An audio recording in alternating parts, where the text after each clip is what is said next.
We do believe in least government intervention as possible, and we also believe in having ownership over what we put into our bodies. And that's been, those are kind of American values that we've always had since the beginning. They're going through all of the things, the possible risks, complications, anticipated benefits involving the treatment, and recognize possible alternative forms, including non-treatment. If you're advertising, don't make any crazy claims, but if you do, it needs to be clearly legible in a font size no smaller than the largest font size used in the advertisement, that this is clearly spoken. Originally, we thought stem cells, when you get the injection, it triggered your body's own stem cell proliferation for about maybe 6 months, and that's kind of the standard. But she found in the healthier that patients were, it was up to a year where there is regeneration, and we see on average about a 2 millimeter improvement in thickness of cartilage.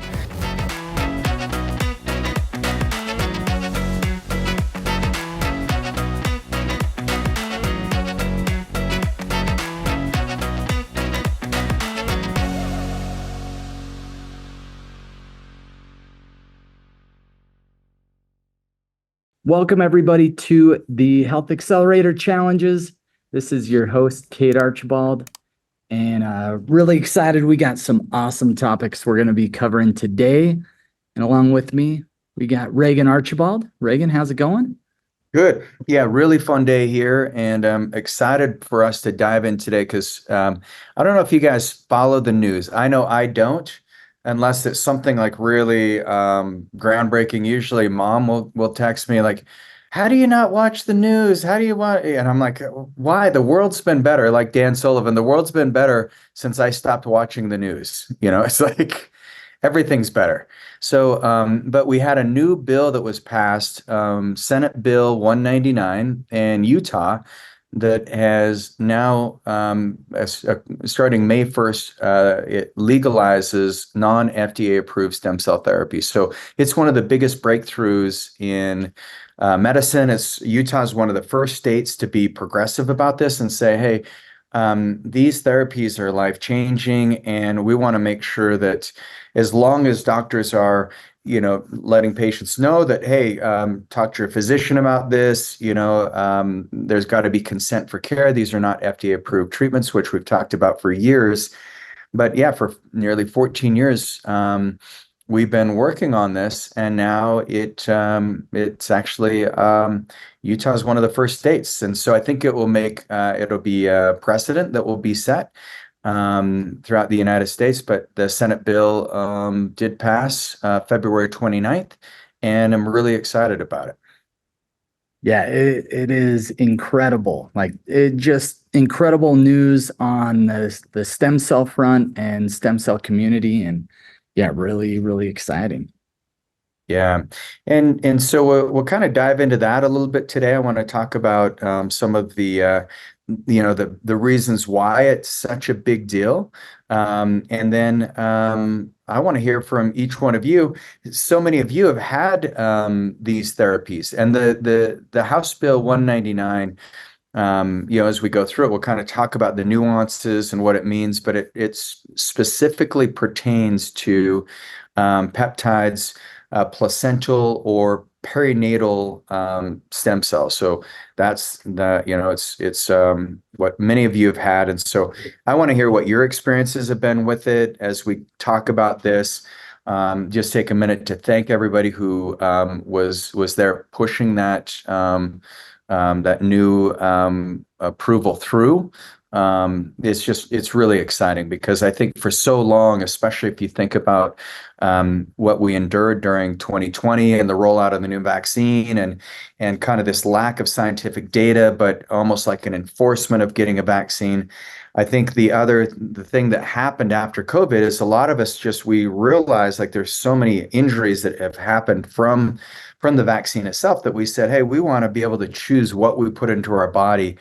And one of the beautiful things about the culture here in Utah is we do believe in least government intervention as possible. And we also believe in having ownership over what we put into our bodies. And that's been, those are kind of American values that we've always had since the beginning. Benjamin Rush was the doctor of George Washington for a time. And Benjamin Rush was also there, kind of an influencing voice with the founding fathers. And he said, hey, if we don't put medical freedom in the Constitution, if you don't protect the doctor and patient relationship, then you can have a dictatorship based on medicine alone. And this was, back in the 1700s. And so, because he saw how dangerous it was even in Europe when the government actually has control over medicine. And we saw that during COVID, but now Utah, I think, is one of the first states to say, hey, this tissue there's a lot of research behind it and it's helped a lot of people. Let's just make that available. And as long as the doctors are playing by the rules, they're not, doing some kind of crazy claims of, curing, cancer, Alzheimer's, things like that. As long as there's no, kind of fraudulent practices going on, and they think that it will lead to better therapies, better health, so that's some exciting news. But I want to hear from you guys because how many of you guys have actually think that's really good news? You could maybe raise your hand or in the chat box. You can plug in your experience that you've had with it because I know a lot of you have seen massive improvements in knees, and I've seen it in my brain, my back, everything. It's just it's been exciting. So yeah, a lot of hands coming up here. But Cade, what were your thoughts when I first shared that with you?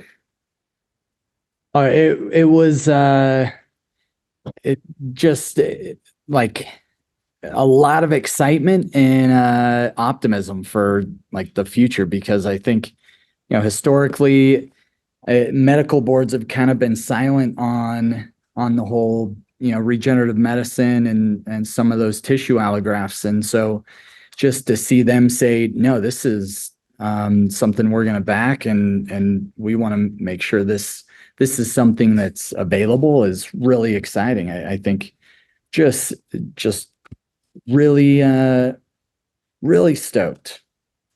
Yes, awesome, cool. Well, and awesome, Matt. Good to have you, and thanks for sharing that, Matt. Matt says just got a second set of injections yesterday. My knees have less swelling, less inflammation, especially noticeable when you drive longer than a few hours. Used to have difficulty walking when they stiffened up. That's awesome, Matt. And I've noticed the same. I did my left knee for a meniscal tear, and it made such a big difference. I noticed within 3 days, I could balance on that leg again. I could walk up and down stairs, and it's made a huge difference. So let's jump into the bill a little bit here because this is it, and they call it placental tissue amendments. And that this was the chief sponsor was Curtis Bramble, and the House sponsor Katie Hall. And you can see that that it requires certain health providers to provide certain disclosures when administering treatment using placental stem cells. And essentially, the bill goes through, and you guys can look this up. I won't talk about all the nuances of it, but the human cells, tissues, or cellular tissue-based product has the same meaning. They're basically defining it. Stem cell therapy means treatment involving the use of afterbirth placental perinatal stem cells or human cells, tissues, or cellular tissue-based products. So this does not include like other animals, because I know in some places like in Mexico or when you leave the United States, that means you could be getting stem cells from a different source. Stem cell therapy does not include treatment or research using human cells or tissues that were derived from a fetus or embryo after an abortion. So just so everyone knows, this is tissue that would just get thrown away. And after deploying, we've done over 25,000 of these and had a phenomenal success rate, a high level of efficacy, and very high level of safety. But it does not include embryonic stem cells. Those are pluripotent stem cells, and they just want to grow a baby, and so those stem cells can be very aggressive. And so um, it also is for the scope of practice includes the use of stem cell therapy, may perform stem cell therapy that is not approved by the United States Food and Drug Administration if the healthcare provider provides the patient with the following written notice, and this notice must be provided to you under Utah law. And so that's the consent to care. You'll be encouraged to consult with your primary care provider before undergoing a stem cell therapy. Written notice described shall be on paper at least 8 1/2 inches by 11 inches. So piece of paper, which we do, written in no less than 40-point type. I like how detailed it is, Cade, because then it gives us clarity. It's the roadmaps. Healthcare providers required to provide written notice under the subsection 2 shall obtain signed consent before performing the therapy, signed by the patient. If the patient's not legally competent, the patient's representative in a language that works. So they're going through all of the things, the possible risks, complications, anticipated benefits involving the treatment, and recognize possible alternative forms, including a non-treatment.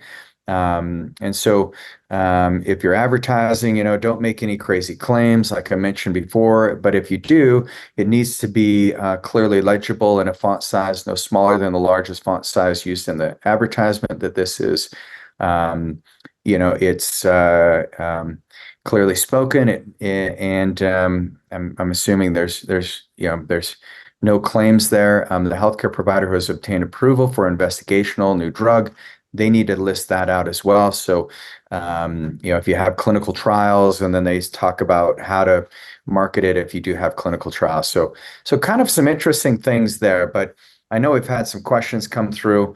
But yes, Yeah, so we had go we ahead, had Kit. we had a question from Hugh. How does this change East-West services? And so Reagan's fixing his lighting here, but yeah, ultimately, how it changes our services, not a significant change, other than it's just really exciting to see that this is actually opening up, and the FDA is not. I obviously put any FDA approvals on any of these treatments. They've actually made some stances against stem cells in a lot of instances. But what this means for the state of Utah specifically is they're protecting that for patients. So you can actually go through these procedures and not have to worry about FDA intervention. And same for the medical providers providing these services. Yes, and then Dean and Hewitt does. The great thing about these treatments is they do seem to be more lasting than any other treatments that we deploy. But it does take time because some of the research that we've done in our Go Wellness community, we had a doctor that would actually had looked at injections she did in the knees, and she wanted to see if if that patient's body could regenerate the cartilage and how long the regenerative process would happen. And she found that, originally we thought stem cells, when you get the injection, it triggered your body's own stem cell proliferation for about maybe 6 months, and that's kind of the standard. But she found in the healthier that patients were, it was up to a year where there is regeneration, and we see on average about a 2 millimeter improvement in thickness of cartilage. So there's some like really cool things that can happen. And so you're right, it can be slow, but as the old saying goes, slow is smooth and smooth is fast. And so we like to fix things for good, even if it takes a little longer. But what we find is about 80% of the people who receive therapies, they notice a reduction in pain, alleviation of certain symptoms within about 30 days. And we'll get Dr. Steinley on here to talk about it. Our functional medicine, regenerative medicine nurse practitioner, doctor of nursing, she would know those stats better, but from our data, that's what it looks like. So, yeah, pretty darn awesome. And then Dean said, are these injections, are they jumpstarting the production of stem cells?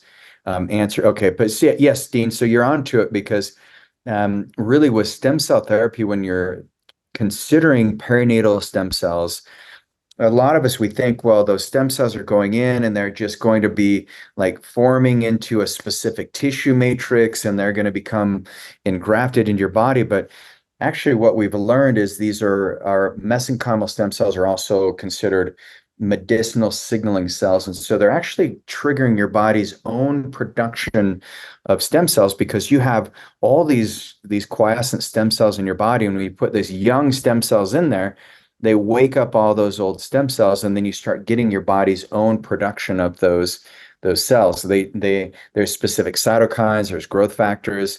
There's a really important growth factor called VEGF, and it's a vascular endothelial growth factor. And that VEGF can be really important for regenerating blood vessels that are typically damaged with degeneration. And so essentially, these treatments, they're influencing your body's own healing regeneration that already exists. So yeah, great questions there. Yeah, definitely cost effective, Hugh, and much less expensive than when we first started doing it. When I first had my shoulder injection, the cost was about three times more, about 300% more expensive than it is now, or 400% more. Yeah, so very exciting. All good things, and I think that's how innovations go. When we were looking at this in Utah, we were one of the first clinics to start using these tissues, and there wasn't really a lot of guidance. It was kind of like, well, there's some off-label usage of these, but there's no FDA approvals for anything, and there is some great research because there's these perinatal tissues have been used for well, even in Chinese medicine, they were used for different sources, but primarily for regenerating the mother. They would eat their placenta. I know it sounds kind of weird, but that's what. And then there's an empress in China, and it was called the purple pill, and she would eat placenta every day. Kind of weird because she wanted to live forever, and so. Just imagine. And then in China, there's been kind of this weird underground market for a long time in like the 80s and 90s where they were selling placentas. And I still think it might happen some, but it's a very big piece of Chinese medicine. But women now, if you work with the right midwife, you can encapsulate your placenta and use it that way. Or Cade may make pancakes out of the placenta. I don't know if you did that when Sierra gave. We didn't grill them up, no. No placental pancakes. Definitely encapsulated them, and then like that was the thing with Sierra. Her recovery on her last pregnancy when we did that was like game changer. Yeah, it's crazy. I mean, if you think about kind of the origins of it, I had my shoulder injury. This was about 12 years ago, and a full thickness tear in my rotator cuff. My scapula was fractured, splintered my labrum. My whole shoulder needed massive surgery, but I just saw that the challenge of that was getting surgery would not only would I be out of work for a couple of months, but then the ability for it to fully heal was like 50-50 is what the research showed and what the surgeon, said.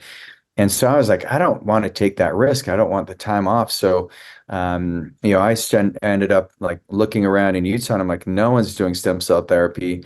And the only people that I could even find are people using bone marrow. But then I found out that there are some doctors out of Texas using perinatal tissue or placental stem cells for, their patients. And I said, all right. And they're using it, for different injuries. So I called them up and they said, yeah, we'll send you a vial. And so I ordered some and had one of our doctors at the time inject my shoulder. And the first 3 days, I didn't notice anything. To your point, Hugh, sometimes it takes a little time. But then that third night, I went to bed and slept through the night. And I was like, something's working. And then it just started getting better and better. And there's some weeks where it wouldn't, then it'd get better again. And by about the 6 month mark, it was just as good as it was before the accident. And I didn't really trust it. And so a few years later, I tore my other rotator cuff skateboarding. And then I was like, okay, it worked again for that shoulder.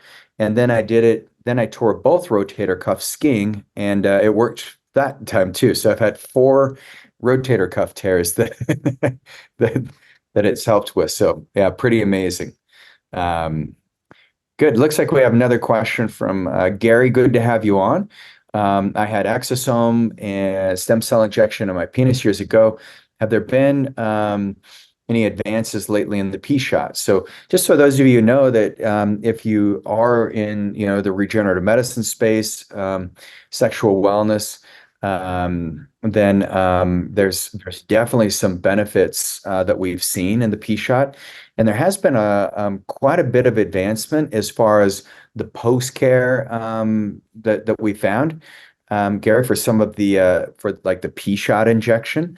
There's peptides, there's ozone therapy that we're finding that just influences stem cells, and also what we've seen is, the FDA in 21, the end of 21, they closed down like 90% of the labs that were making these major claims.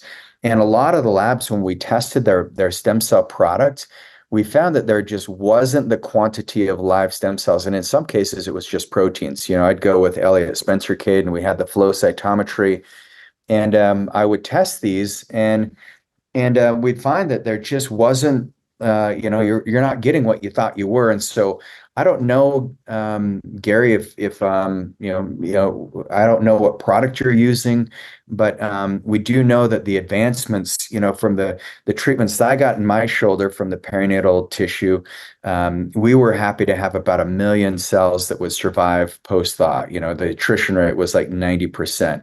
And now we're seeing like 40 to even 50 million, with the way that the stem cells are processed. So to say there have been advancements would be an understatement. Significant advancements. Yeah, significant. So certainly, I don't know how things are working down there, but there could be some awesome opportunities for you. Matt says you need to find some new, less injury-prone sports. Hey, so do you, buddy. We do the same sports. So mountain biking is the other place where we've had some great injuries thanks to Cade. Um, but Yes. and Todd, good to have you on. Reagan, Cade, I have a friend whose knees were trashed, so he did stem cells, felt great within 2 days, and then he immediately went back to squats, but within months, his knees were back to where they were. So what should the full recovery time be before getting active again? And I think this is kind of dependent on what Amy shares, because I think the worst thing he did is he probably put too much stress on the stem cells and he didn't let his knees recover. In general, it's about a 30-day window where you want to let the stem cells start to like promote all the healing properties in the knees. And so my guess is that he probably increased the inflammation in the knees far too quickly. On the other side, you don't want to be sedentary after you get stem cells. You want to get back to, being active, but we say only push yourself to about 60 to 70% within that first month. So Matt, I hope you're listening, because we want your knees around for the next 100 years. And so make sure that, the next 30 days, you're just, you're not pushing it too hard, 60, 70%. So Todd, that your friend needs to go back and get a booster, and his knees will, because he's still got the life in there. He just needs to get either ozone, or we'll do PRP, or even alpha-2 macroglobulin is a phenomenal treatment, because what happens is a lot of people don't remove the arthritic response in the joints themselves. And so even though you have great stem cells in there, and the stem cells help create cushioning, and there is some hyaluronic acid in there.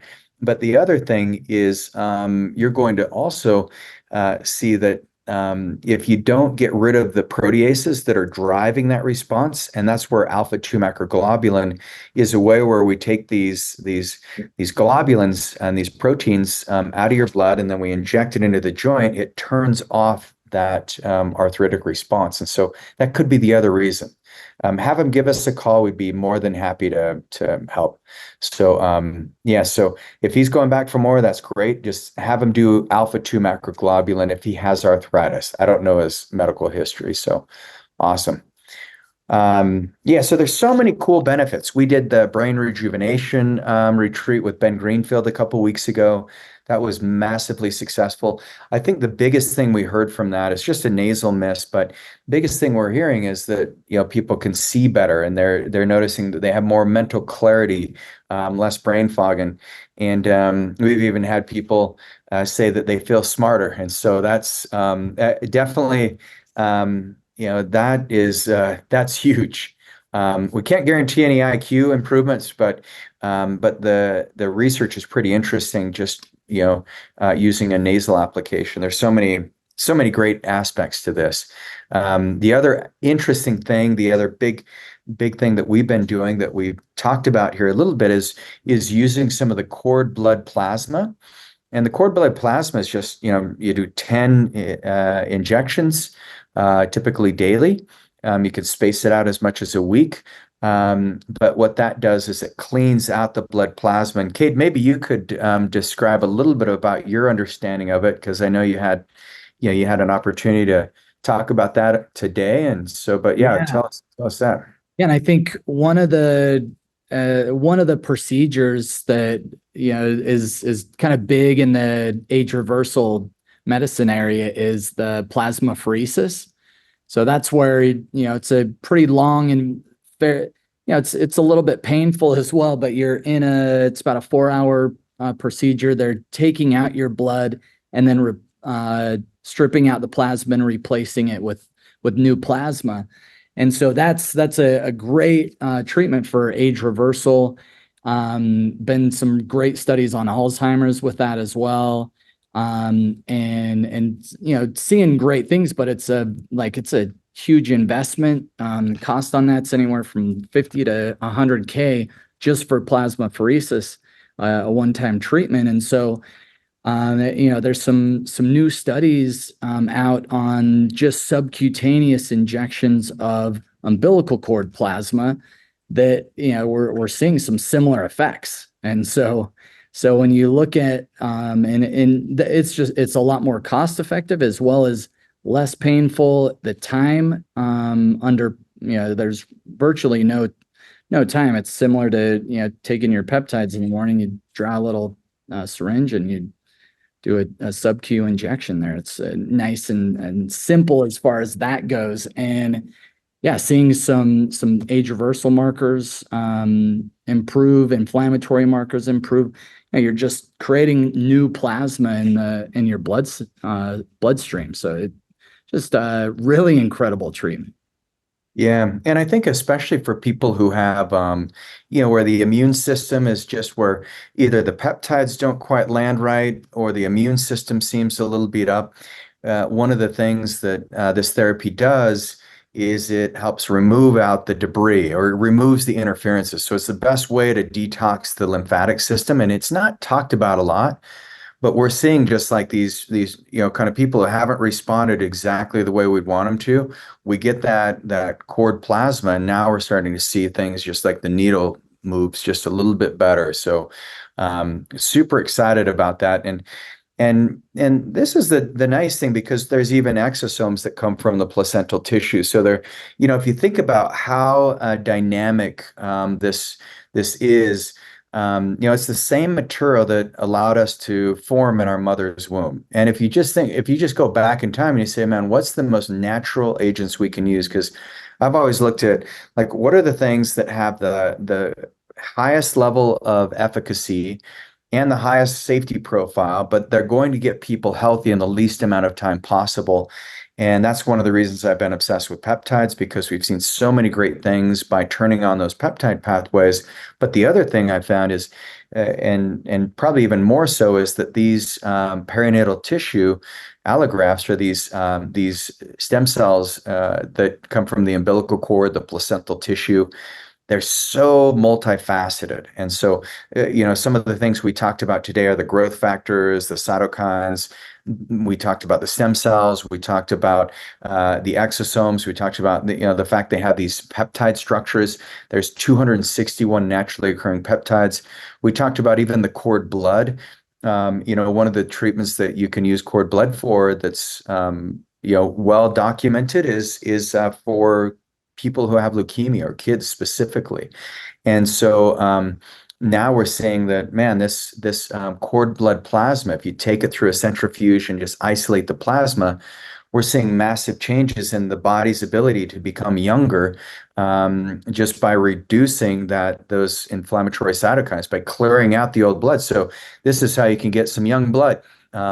It's an easy solution to it without the risks of the plasmapheresis, and very well tolerated, easy injection. You just do it the same way you do peptides, just an insulin syringe, and super simple. There's so many phenomenal things going on, that I'm so excited. And this tissue is kind of like the anchor of all healing in the body. It's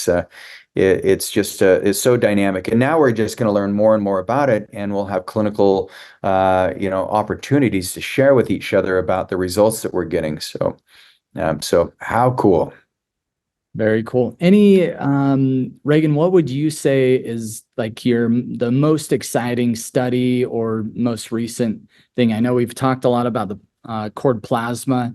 Anything recent that you've seen that's really promising? With plasma. Studies around stem cell therapy. Yeah, there's a bunch.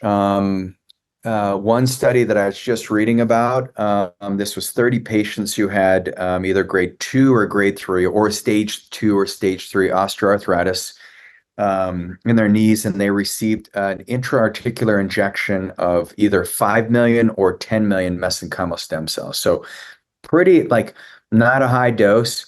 And what they found is, on the outcomes, they looked at it, the pain scores at 12 weeks, 24 weeks, 36 weeks, and 52 weeks post-injection.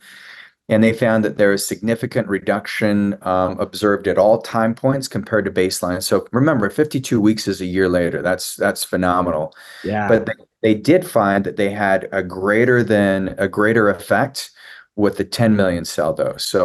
So in that case, it's like, yeah, they did find more is better. There's another study that showed if you do more than about 100 million in one area, it has diminishing returns. So it's not like more is better. So I think a lot of people, they go and they leave the country and they get all these induced stem cells, and you grow your stem cells for a certain period of time and then you get re-injected. And I just haven't seen that the results have been any better than what we get here, where we don't mess with it at all, because it's a lot safer if you're not doing, stem cells that have been cultured. And so this is a perfect study that shows that. They did MRIs and they found that there was reduced symptoms of cartilage degeneration and increased cartilage volume. There's no adverse events reported. This is 30 patients, but yeah, that's pretty amazing. So that's one of the studies. There's another study. There's endless studies there. It seems like recently. That's why I like to ask, is what's the coolest one? So that's awesome. Yeah. Okay. Yeah, I think that one probably is the most exciting. Yeah. So here's what we've learned about this. It's not a panacea. And one of the things you'll find in the studies is, if you just try to isolate it and do this double-blind study, there's always a placebo effect in everything in medicine. But there is in surgery too. And even in surgical cases where people get the sham surgery, where they just cut them open and then seal them back up. You can look up sham surgery for meniscal tears, and people will get out of the surgery and they'll think they got operated on. They'll be walking just normal, and they're like, "Yeah, I'm healed up." And they're like, "Well, you actually didn't get your knee operated on." They're like, "Yes, I did. I got the scar right here to prove it." And it's like, "No, you were in the sham group." And they'll be like, "What?" They'll just like break down and like so. So I think there's so many things with healing that But what I look at is that this tissue, the stem cells from umbilical cords, is just such a magical piece of nature. And so, it's the same, it's basically like taking us back in time, it's reversing the clock and sending us back in time so that we can actually have this nice regenerative impact. And, there's great regenerative properties. We've seen it reduce pain and swelling. We've seen it slow disease progression. We don't see crazy things where if you have Parkinson's, it's not going to reverse your disease. It's not going to cure things. But what it does is if you can catch things early, if you have a little bit of pain now, get on top of it because that's where this medicine really shines. If you got bone on bone and your knees like you can barely move, you're waiting too long. And I think that's the most foolish thing that we do in our culture is we ignore the pain and we wait until things are really severe before we do something about it. But with these tissue allografts, with these umbilical cord stem cells, the sooner you can get on it, the better. And it's not like you just do it once and then you're done for life, but you want to think about, continually rejuvenating your body, whether that's with, some kind of, treatments that you do for the brain or the body. But there's great ways that you can continually rejuvenate yourself. I had a policy that I made on my last birthday. I said, pain is not getting free rent from me anymore. I said, I'm getting rid of all my pain 100%. And it's made such a difference. I got the full body MRI. I found out any areas that could be suspect. I treated those, and I can't believe how much better that I feel because of that. And so I'd encourage everybody to, do a quick inventory. And this is your challenge for the week.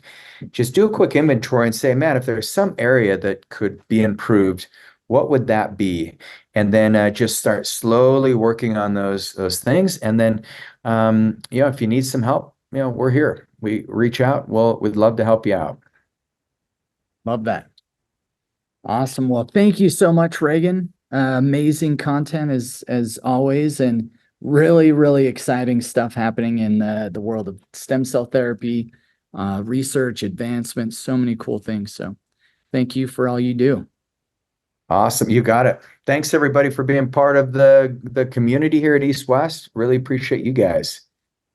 Yeah. And if you have a loved one or anyone that you think could benefit from these Health Accelerator challenges or our Unreasonable Health podcast, share this with them and let's help some people out. You can find more out about this at acueastwest.com/HAC. That's HAC.